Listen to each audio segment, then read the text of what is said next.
Assalamualaikum warahmatullahi wabarakatuh. Di video kali ini kita akan membahas tentang cara menyusun latar belakang pada penelitian tindakan kelas.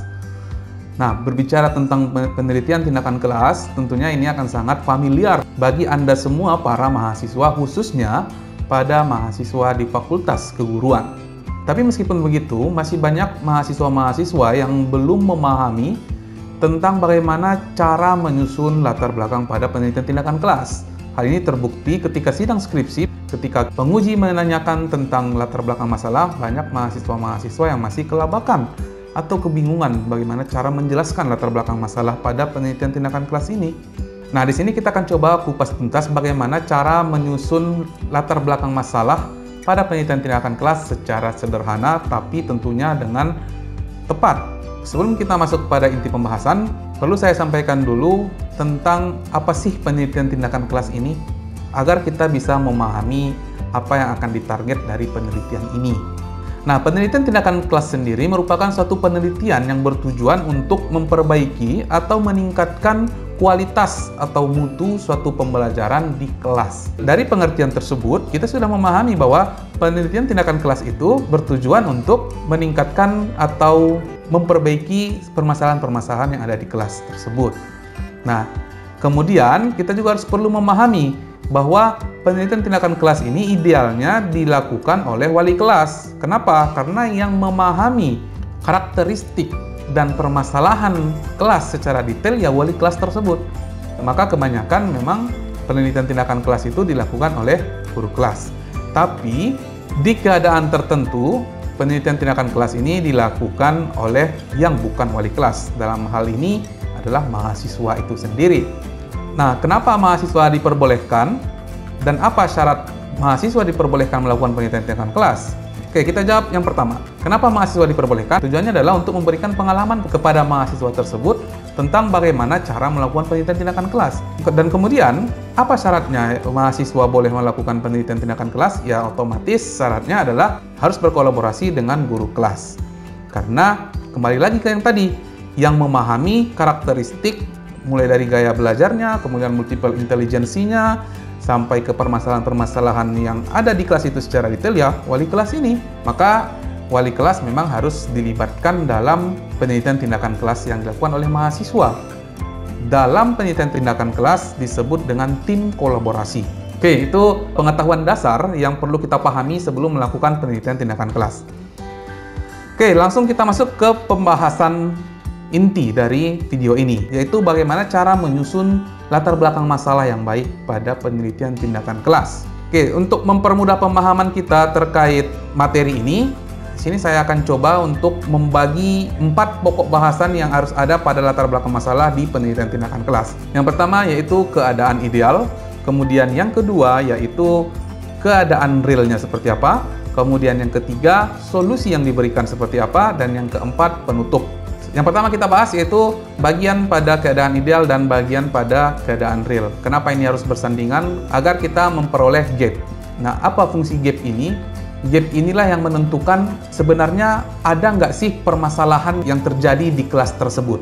Nah, oke, kita mulai. Keadaan ideal. Di bagian pertama dalam menyusun latar belakang masalah, Anda harus menyajikan keadaan idealnya seperti apa. Sebagai contoh, tema penelitian Anda itu adalah pembelajaran matematika. Maka bagian pertama yang disampaikan pada latar belakang masalah di penelitian tindakan kelas itu yaitu bagaimana pembelajaran matematika yang baik secara teori. Nah, sebagai contoh secara teori mungkin pembelajaran matematika disajikan harus dengan penggunaan media pembelajaran. Nah, itu secara teori. Nah, kemudian pada bagian selanjutnya ini disampaikan ternyata berdasarkan hasil observasi pada studi pendahuluan ditemukan bahwa guru tidak menggunakan media pembelajaran. Nah, ini kan ada perbedaan antara secara teori dan secara kenyataannya. Dampak dari perlakuan guru tersebut, siswa merasa kesulitan dalam pembelajaran matematika, kemudian minat siswa dalam pembelajaran matematika itu rendah, bahkan hasil belajarnya pun rendah. Nah, itu sebagai contoh. Dimana tadi ini kan sudah kita temukan nih gapnya di mana?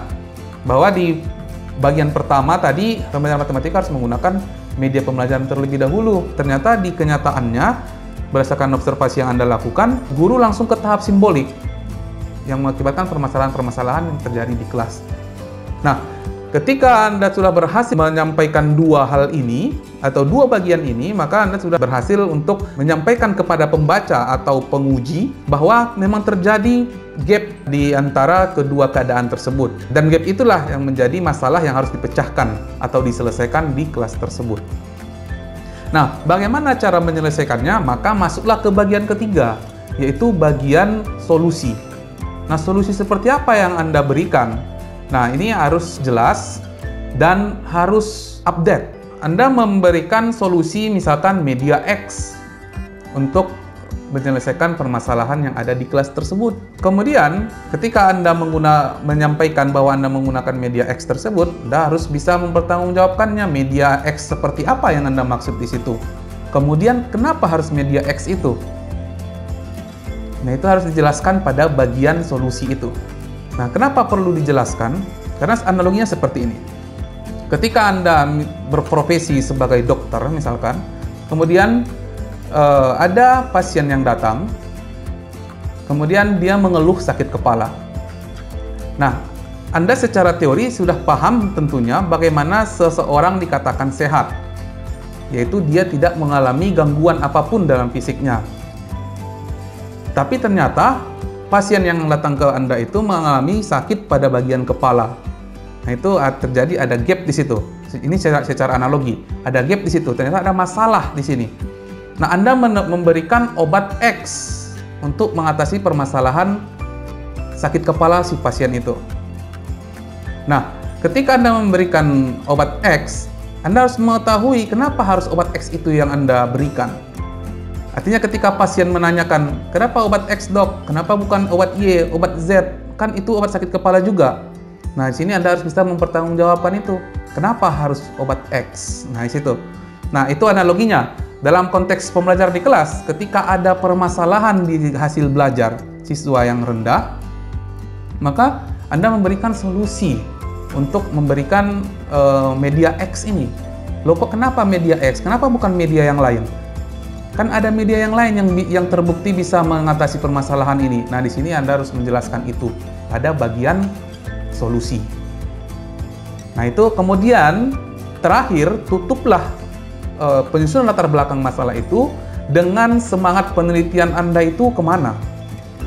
Nah, otomatis kalau kita mengacu kepada makna dari atau tujuan dari penelitian tindakan kelas itu ya untuk meningkatkan atau untuk memperbaiki kualitas pembelajaran pada pembelajaran matematika di kelas tersebut. Jadi semudah itu untuk menyusun latar belakang penelitian tindakan kelas.